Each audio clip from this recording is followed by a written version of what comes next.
It is a beautiful day to apply some logic and confess the truth. I'm Megan Steele, and this is Confessions of a School Nurse. Hello, I am so excited to have you here on episode 5. I have looked forward to this episode for a couple weeks. I have to first start out by telling you about an email that I received from a listener. It made me laugh so much.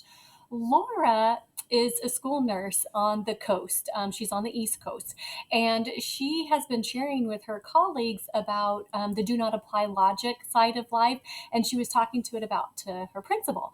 And she found herself like just attending a lot of end of school year meetings. And for those of us that live in the Midwest, right, our school's out. We have been enjoying summer for a couple weeks, but on the coast, they start in September and go through June. And she was just really tired of attending all these meetings. And so she bought her own do not apply logic sign here. And she took that to a meeting and set it in the middle of the table. And the principal just kind of looked at her perplexed and was like, "What's going on?" And she's like, let's apply some logic and start and end on time. And lo and behold, the meeting started to begin on time and end on time. Is that not amazing?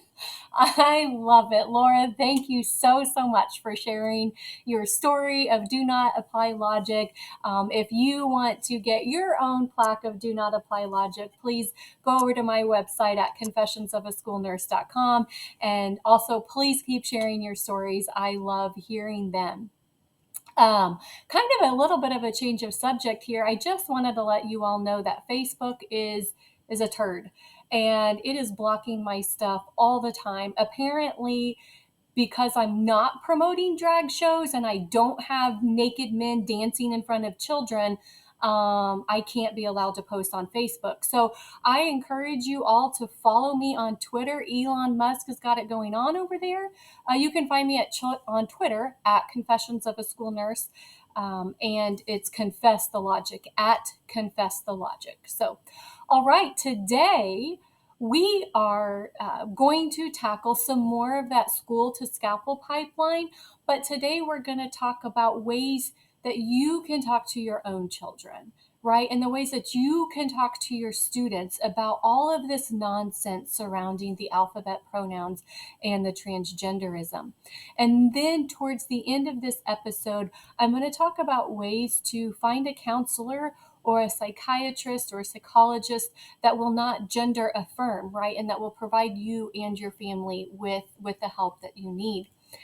And as full disclosure of this entire episode, I am not a counselor. I am not a psychiatrist or a psychologist. I am a nurse and I am a mother.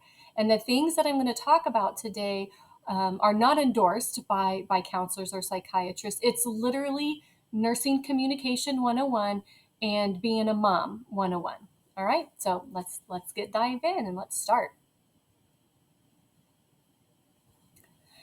I once heard that when children come out of the closet to the parents, that the parents go into the closet. So it essentially is creating this second closet phenomenon. And this second closet phenomenon really isolates parents, right? They have so many fears. What are others going to think of them?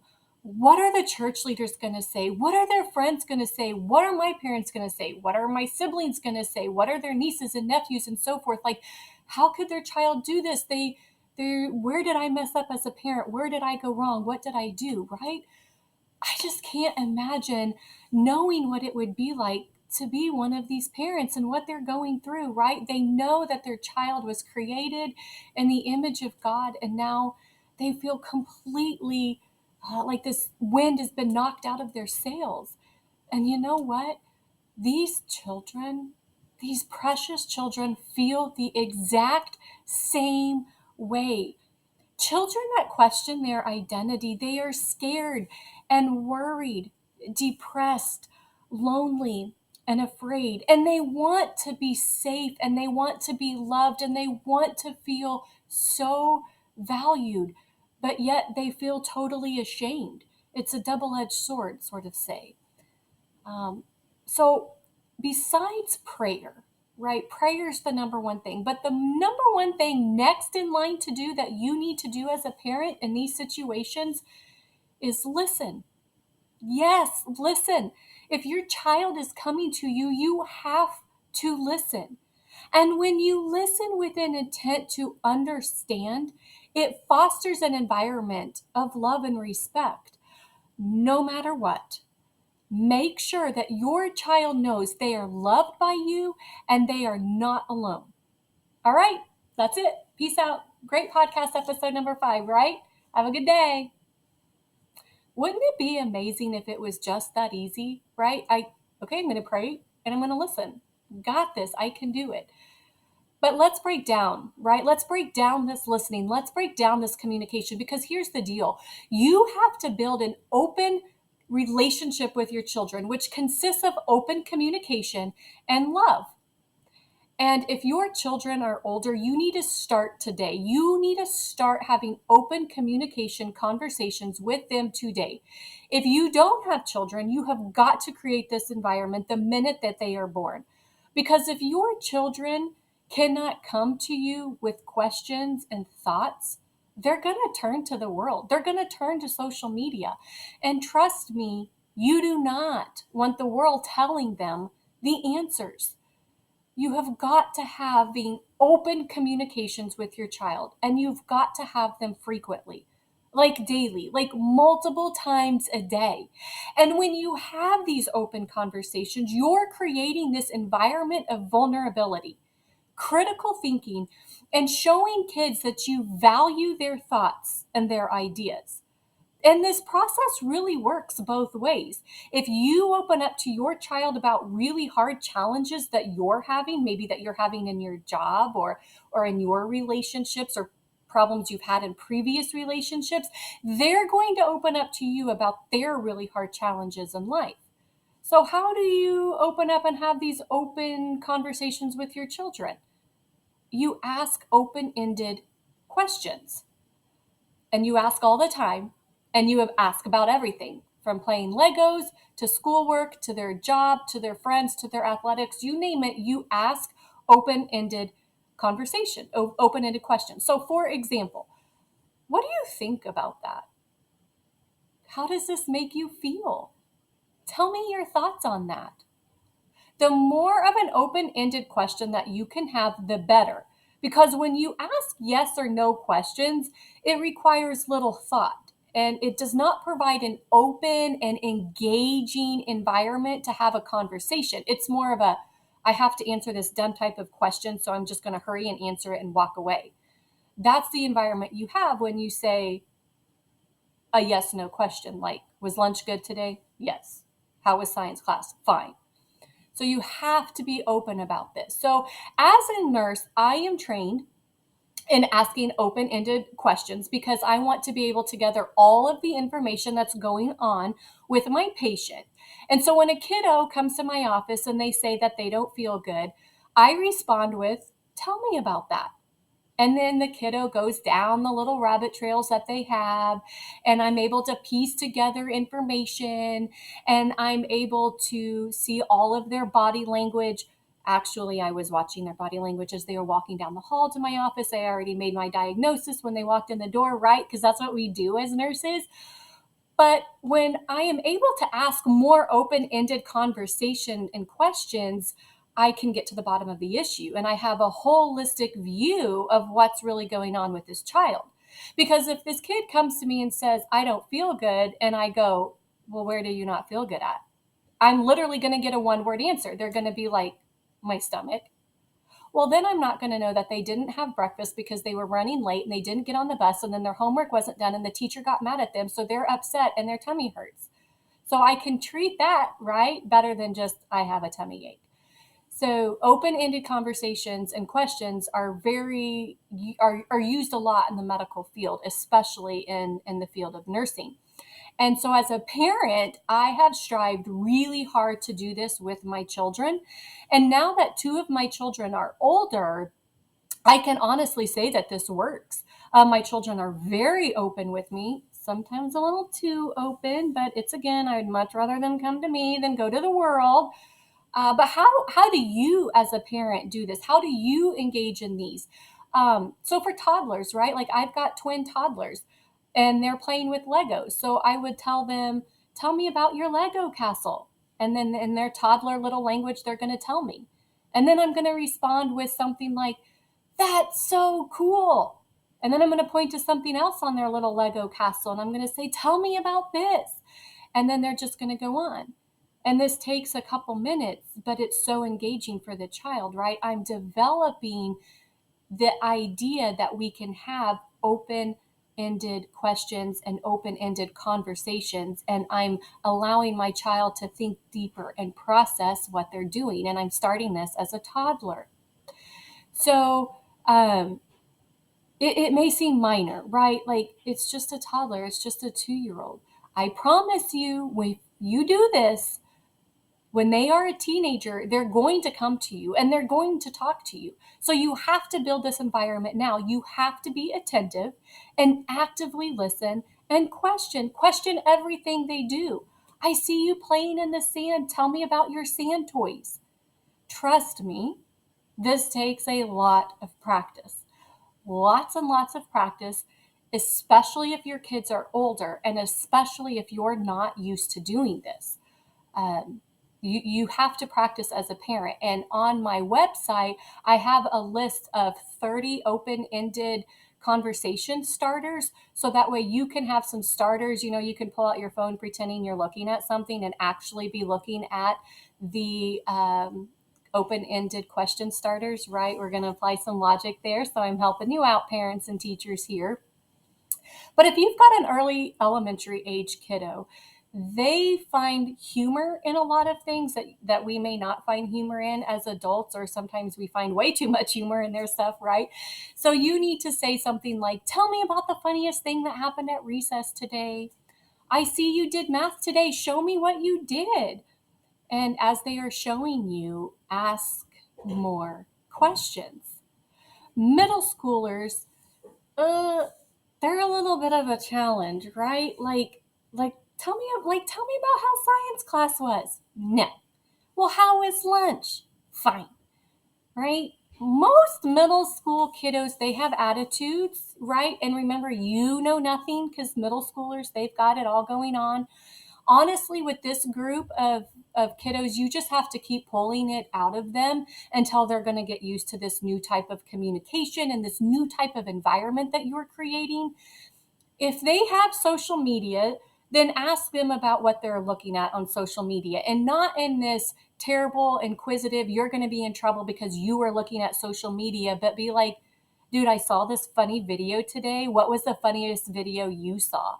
And if you can meet them in the middle somewhere, that's really helpful for them. Now, if you don't have social media for your children, good for you.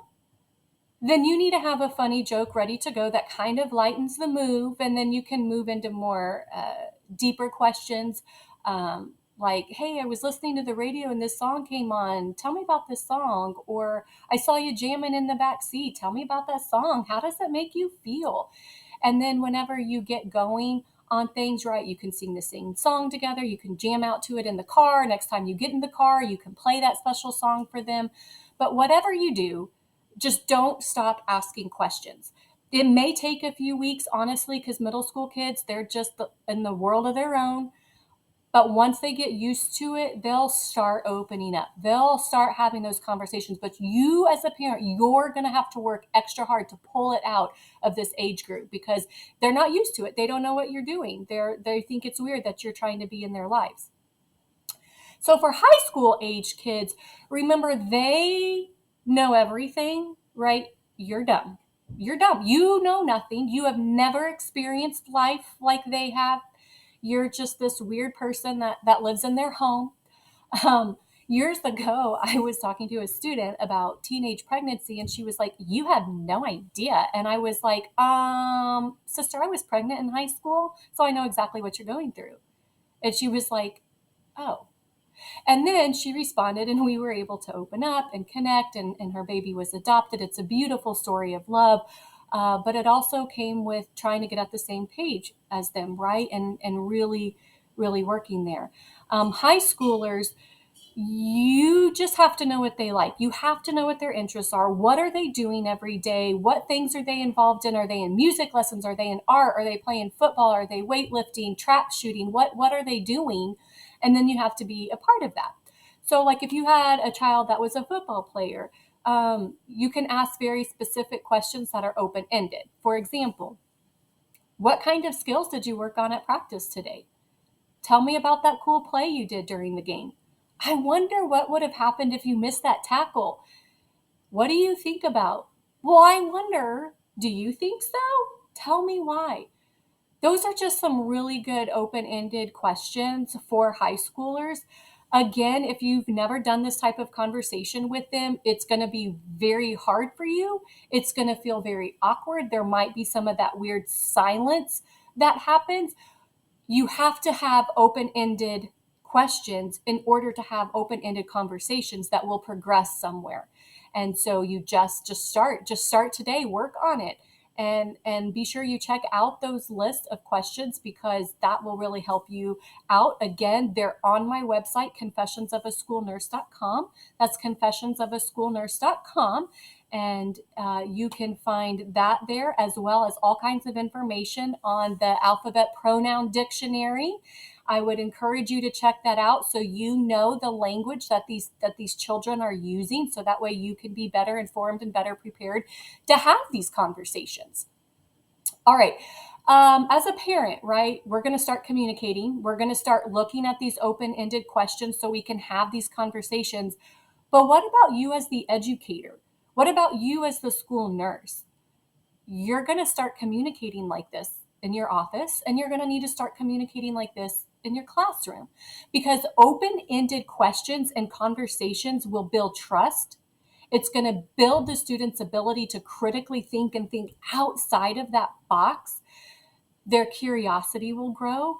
You're going to get more engagement with their students, and they're going to take some ownership in their learning because they're not going to be able to answer in one word answers anymore. They're going to have to think deeper, think critically, be engaged, right? So when you have a student that has come to you and they're discussing the alphabet pronouns, and they're kind of getting somewhere with you, right? You feel like these questions are about to come. First thing we know that we have to do is listen, right?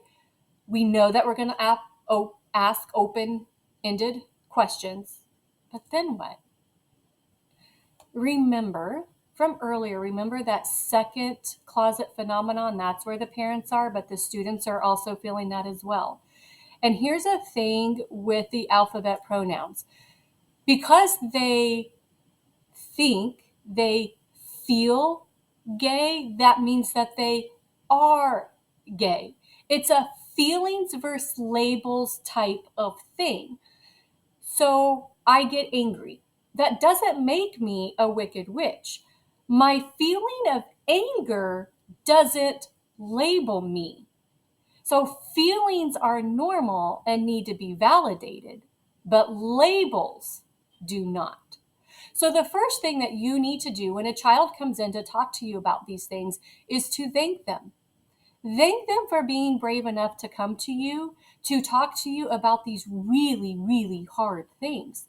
This shows them that you love them. It shows you that they're not alone. And it also lets them know that you're there to listen. And that's what they want. They want somebody to listen to them. That's why the Trevor Project is so successful with their hotlines and their chats, because somebody is listening to these kids. But we want that to be the truth, right? We want that to be the educator. We want that to be the school nurse. We want that to be the principal who can give them the real truth, the parents that can guide them in the truth. So this would look like something like this. A student comes into my office and he sits down and he starts talking to me. And then I would say something like, Nick, wow, thank you for sharing this with me. I see this is really hard and confusing. Okay? Secondly, acknowledge to your student that you may mess up this conversation, because you are human And you may be really mad or scared or confused, or you don't know what you're saying, or you might not say the right thing. And so you're just like, bleh. So it's okay to acknowledge that. Be real with the students. So be like, Nick, I'm probably going to say something really dumb, and I'm sorry. And I might say something that offends you, and I'm sorry. I want to help you, and I want to listen to you. And then shut up. Be quiet. Just stop talking. Let the student talk. And be silent until they talk. 5 seconds of silence can seem like 5 hours, but you are the adult. Don't talk. Did you know that one of the most powerful things that you can do for a child is to apologize? When you sincerely apologize, it opens up vulnerability and it shows them real love. So after you've thanked them for being in your office and you've acknowledged that you're going to mess up and you're sorry about that, ask these questions and be sure when you're asking them, you're not just like, well, tell me what this has been like. No, be human, be real, be vulnerable, have humility and vulnerability.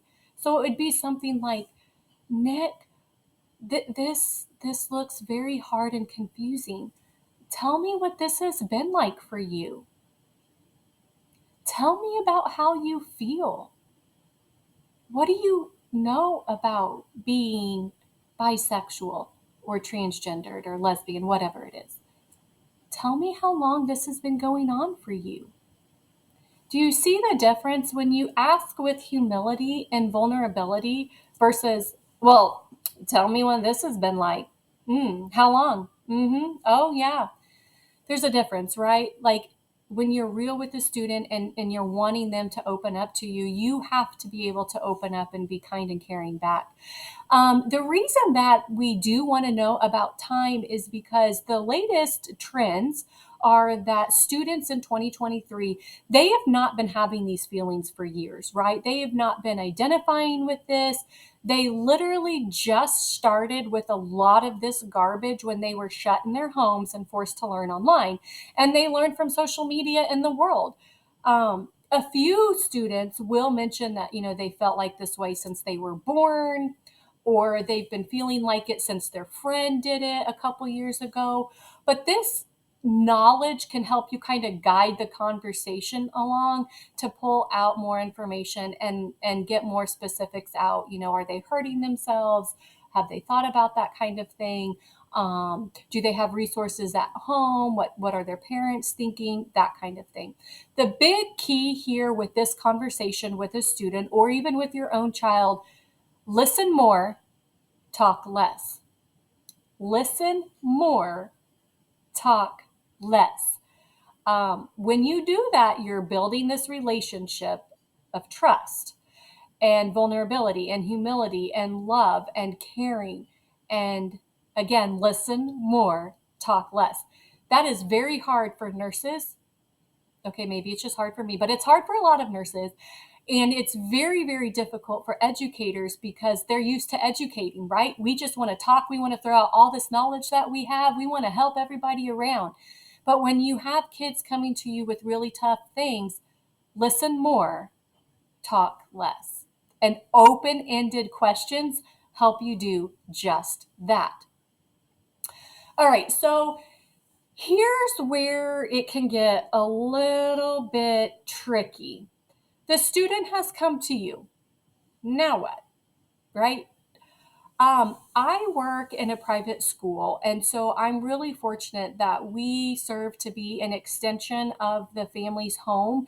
And so it's an immediate phone call for me. But there's a lot of other schools, especially public schools, that you have policy that you have to follow. And you, as the educator, the school nurse, need to follow that policy. Some schools have the policy that you need to report it to the guidance counselor or that you need to talk to the principal. But you do that. You followed policy. Then what? Keep checking in with the student. Keep talking to the student. You have got to keep these conversations going because you have to fill them with the truth. Because if you don't, the world is going to fill them with delusions, right? You have to fill them with the truth. But telling a student who is struggling with the alphabet pronoun movement that you think that this is just dumb and that Satan is playing a game with them, that is never, ever, ever going to be appropriate. And especially the first time that you talk to a child about this, even your own child, because it will immediately shut them down and they will never come to you again. I have been in private universities and private schools for years, and I have had a lot of students struggle with this more recently than in years past. But I can tell you without a doubt from experience that students that are struggling with this whole alphabet movement thing, they feel like God's not with them. And they feel like God made them different. And they feel like God is not loving them. And they're angry with God.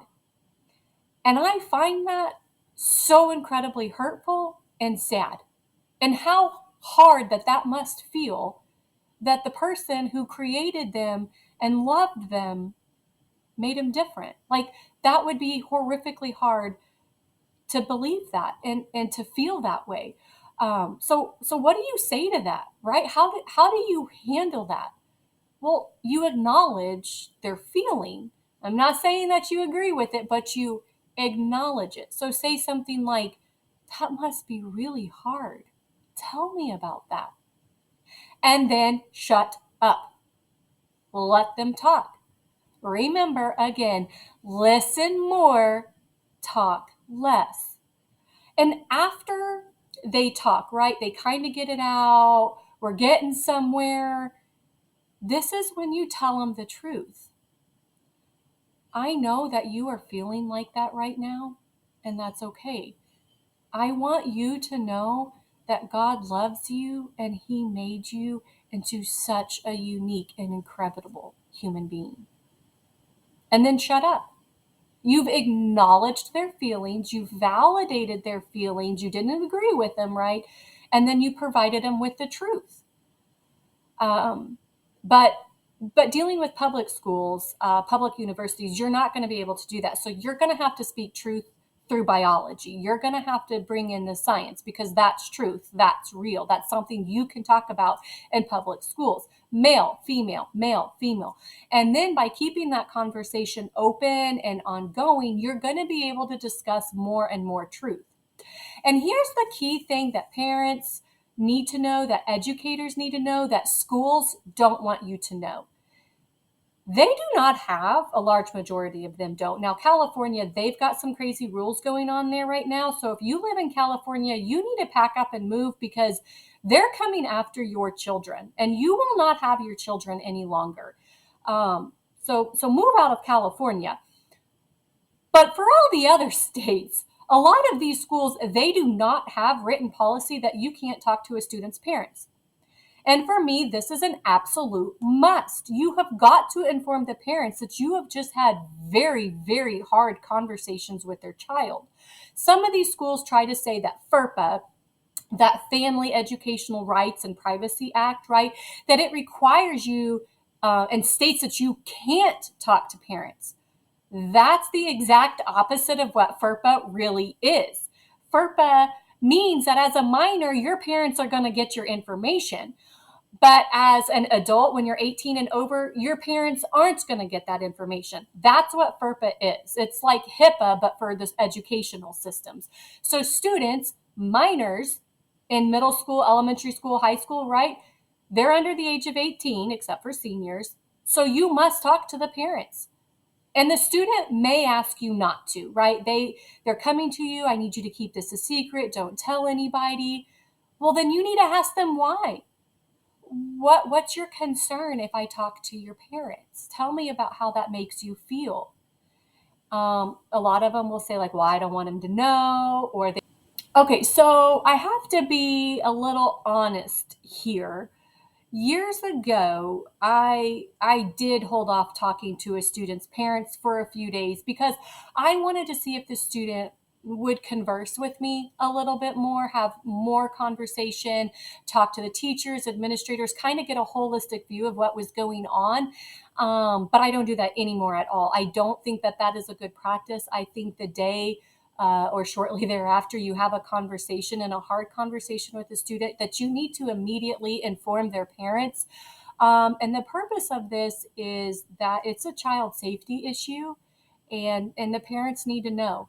If I found out that my child was having conversations with the school nurse or with teachers about the LGBTQ movement, the pronoun alphabet, and that person never called me, shame on you. Shame on you for not telling the parents one of the most important things about their children. Um, it you have got to talk to the parents, and you need to do it immediately. Waiting is not okay anymore. Our world with social media and the rapid movement, we can't wait. We have got to communicate with parents.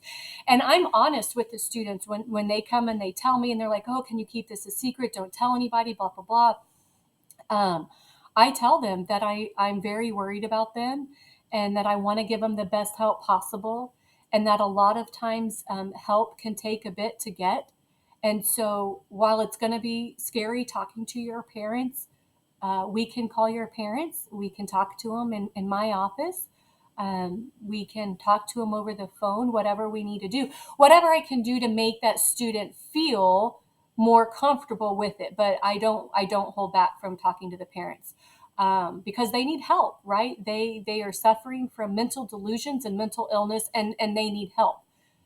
And now we move on to they need help. So where do we begin with that? There are countless stories in the news of the counselors gender affirming. I don't know if you have seen Matt Walsh's What is a Woman movie. If you haven't, you have got to see it. It is life changing, and it is very scary for those of us that are in the medical field of how people are harming children. It's literally like concentration camps with these doctors giving hormones and performing the gender surgeries on our children. It's heartbreaking.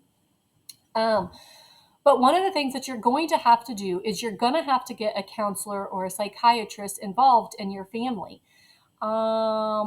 Counselors are not practicing in truth these days. They're doing a lot of gender affirming. So finding a counselor is going to take a lot of work. A lot of work, a lot of time, like a lot of time. And it may require travel. So you do need to keep that in mind. But your child is worth every bit of that. Every bit of that. To be honest with you, good counselors, they're going to have a wait list. And that wait list seriously may be 6 to 9 months. You put your name on that list and you get on that wait list because this is your child and your child is worth fighting for. You don't want some mediocre person who doesn't know what they're doing giving your child counseling advice, right? It is crucial that you find the right person. So in addition to praying about finding the right counselor, psychiatrist, psychologist, you need to research these counselors. What type of therapy do they offer? Do they use the diversity, equity, inclusion language? Because if they do, move on. Do they say that they gender affirm? Move on. Do they believe in hormone therapy? Forget it. Most often, all of this is on their website. If any of this is there or anything remotely involving the alphabet pronoun is on their website, do not waste your time. Find a different website and scroll through those counselors. Once you find a counselor, again, this might take a lot of time. Like you seriously may need to take a day of vacation off of work, lock yourself in your bedroom and go through counselor after counselor after counselor after counselor until you find somebody. And when you do, and you finally can have this appointment that you need to set up with them before you bring your child there, you as the parent need to meet with them. And you need to tell them your issues. And you're going to ask them how they're going to handle these situations. If they mention anything about that they're going to affirm the child, you move. You just get up and you leave. You don't need somebody affirming your child's delusions. Get up and walk out. And just because a counselor says that they are a Christian counselor does not mean that they will not affirm delusions. Satan is getting really, really good at this game. And Christian counselors are affirming children's delusions. So don't just go to somebody because it says they're a Christian counselor. You need to meet with them. You need to find out what they're going to do, how they're going to handle this situation. How does their office make you feel? Is it anxious? Is it cluttery? Is it nice? Does it make you feel peaceful? Does the counselor listen? Do they cut you off when you're talking? What is their plan of treatment? How are they going to handle kids with delusions? What is their track record for handling kids with delusions? How are they going to involve you as the parent? Remember that second closet phenomenon I mentioned earlier on? This is a family issue. The entire family is going to need counseling. You're going to need therapy. So as a parent, you have got to be actively involved in this therapy. And you need to make sure that the counselor is going to do that. Remember, good counselors have a wait list. Be patient and find the counselor. And while you're waiting, pray and pray fervently. And when you've put in all of this work and you finally get there with your child, there's a chance that your child is going to throw up a big wall, a big attitude, and they're not going to want to talk to the counselor. That's okay. They're a minor. You put them in the car. You get to that counselor office. But here's where it has to meet, right? The counselor and your child have to have compatibility. Compatibility must be there. And good counselors know this. Your child, they're going to throw the attitude, right? They're going to say they're never going to talk, blah, blah, blah. You don't know anything. This will never work, blah, blah, blah. Doesn't matter. Take them, right? You're the adult. You're taking them there. And after a couple sessions, if the counselor's like, you know what, I don't know that there's compatibility here, I can promise you that these counselors are going to have a list of other counselors for you to contact, because good counselors will break down those walls with those children, and that compatibility will be there. Again, if it's not, the counselor will know that, and they will have a list of references for you to contact somebody else. And I do want it to be known that gender may be an issue here. Example, a teenage girl may not want to talk to an old man, right? So you need to keep that in mind too when you're trying to find these counselors. A lot of teenage girls want to talk to a female counselor. Boys, they do want to hear from a man, but they aren't so intimidated by females either. That's just most often. I don't know the statistics there. Again, I'm not a counselor. A counselor may be listening and be like, that's not true. That's just my experience that I'm passing along to you.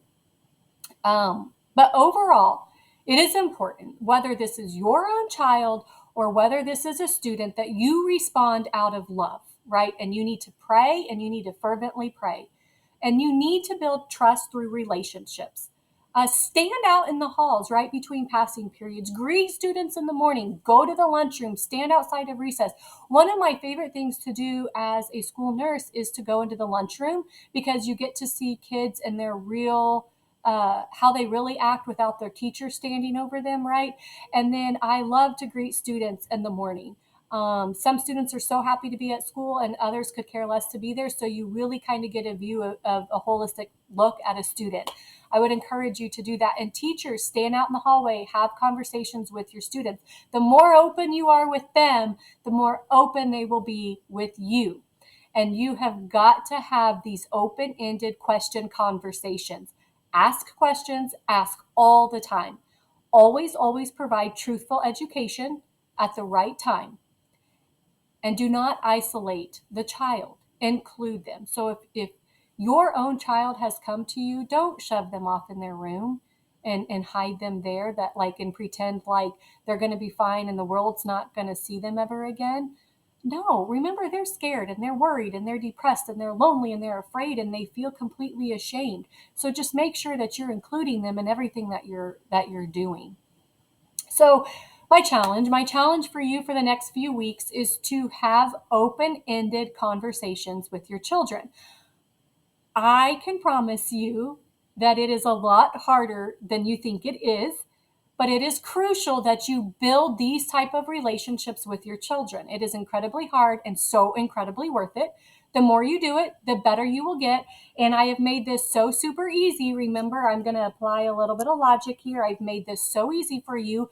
Go to my website. You can have it pulled up on your phone, confessionsofaschoolnurse.com. That's confessionsofaschoolnurse.com. And you can click on the open-ended questions, and then you can have them right there in your phone, ready to go to have these conversations with your children. And the more that you do this, the easier it gets, the better that it gets. So be sure to do this daily, do it often, do it frequently, set a timer, put it on your to-do list. It's vital. You can do this once a day, start out with. I promise you, your relationships with your children will foster by simply having these type of conversations. All right, we've reached the end, and I just encourage you to share this information, like this, subscribe to this page. Let's get truth and logic out to all the teachers, school nurses, parents, administrators, everyone. If you have some special thoughts, some ideas, some fun, new, do not apply logic stories, please send them me an email. It's Megan@confessionsofaschoolnurse.com, Megan@confessionsofaschoolnurse.com. Until next time. Confess to tell the truth. God bless.